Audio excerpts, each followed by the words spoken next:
Bismillah. Bismillah.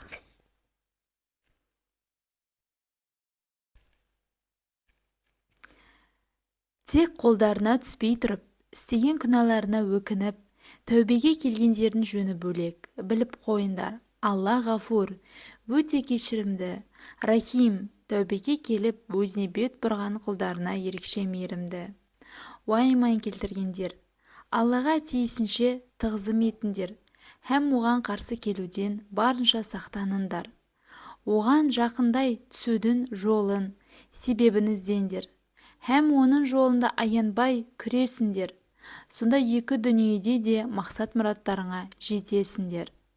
Расында дүниенің бар байлығы мен ондағы шексіз мүмкіндіктер һәм соның тағы бір есесі күпірлік қылғандардың қолында болса, сөйтіп олар қиямет күнін азабынан құтылу үшін соның бәрін төлем ретінде берсе де қабыл болмайды. Олар үшін жан төзгісіз азап бар. Олар тозақтан шығуды қалайды, бірақ ол жерден әсте шықпайды.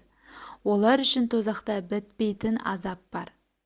Мейлі ер, мейлі әйел болсын, ұрлық жасағандарға келсек, өз қолдарымен істеген қылмыстары үшін Алла тарапынан белгіленген һәм өзге адамдарға сабақ болатын жаза ретінде қолдарын шабындар. Шүбәсіз Алла әзиз, бәрінен үстем, ұлы һәм хаким. Әр ісі мен әрбір үкімінде талай хикмет асқан даналық иесі.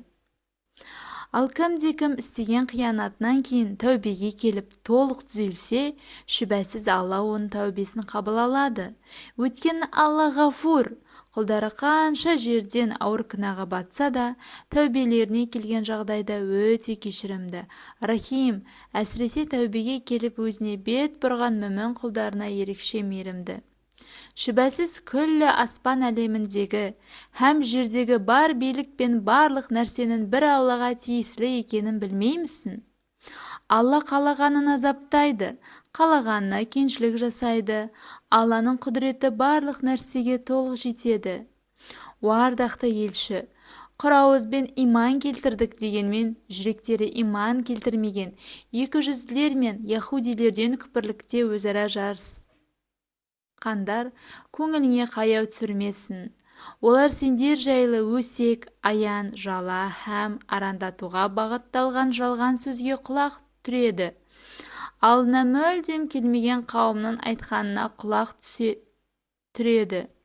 Әрі солар үшін тыңдайды. Сондай-ақ олар сөзді, яғни Алланың сөзін бұрмалайды.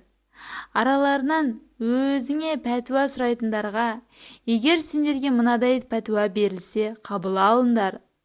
Ал ондай пәтуа берілмесе, одан аулақ болыңдар, дейді. Алла әлдекімді бет пердесі ашылсын деп сынауды қаласа, сөйтіп ол сынақтан сүрінсе, ондай жағдайда сен ол үшін Алланың алдында еш нәрсе істей алмайсың. Күпірлікте бір-бірімен жарысып, әбден азғындаған үшін Алла олардың жүрегін күпірлік пен күнәдан арылтуды қаламайды. Олар сондай бейбақтар, сол себепті олар үшін дүниеде қорлық, ал ақыретте тым ауыр азап бар. Олар жалған сөз тыңдауда құмар, харам нәрсені жеуге әуес. Егер алдына дауласып келсе, қаласан араларында билік айт, қаласан олардан сырт айнал. Сырт айналсан олар саған титтей де зиян тигізе алмайды. Ал олардың арасында билік айтсан, әділ үкім шығар. Шүбәсіз Алла әділетті жандарды жақсы көреді.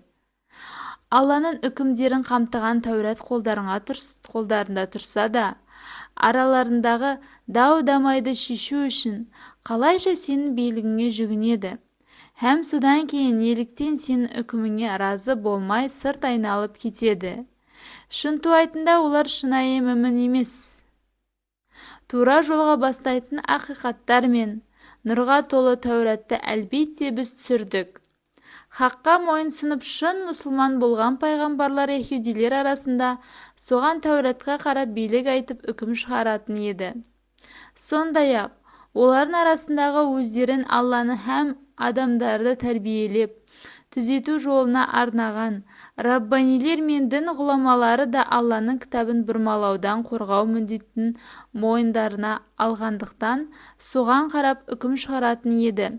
Сондай-ақ олардың бәрі оның Алладан келген хақ кітап екеніне куә болған еді. Оларға кезінде Алланың кітабымен үкім шығару мәселесінде адамдардан қорықпаңдар, менен ғана қорқыңдар деп, һәм аяттарымда атақ, абырой, лауазым, мал, пұт, тағы сол сияқты болмашы бағаға сатпаңдар деп ескерткен едік. Кімде-кім Алланың түсіргенімен үкім шығармаса, міне солар нағыз кәпірлер. Тәуратта оларға мына үкімді жаздық: жанға жан, нақақтан нақақ кісі өлтіргенді өлім жазасына бұйыру, көзге көз, нақақтан нақақ көз шығарғанның көзін шығару, мұрынға мұрын, нақақтан нақақ мұрын бұзғанның мұрнын бұзу, құлаққа құлақ, нақақтан нақақ құлақ кескеннің құлағын кесу, тіске тіс, нақақтан нақақ тіс сындырғанның тісін сындыру, және сол сияқты адам тәнін жарақаттаудың барлық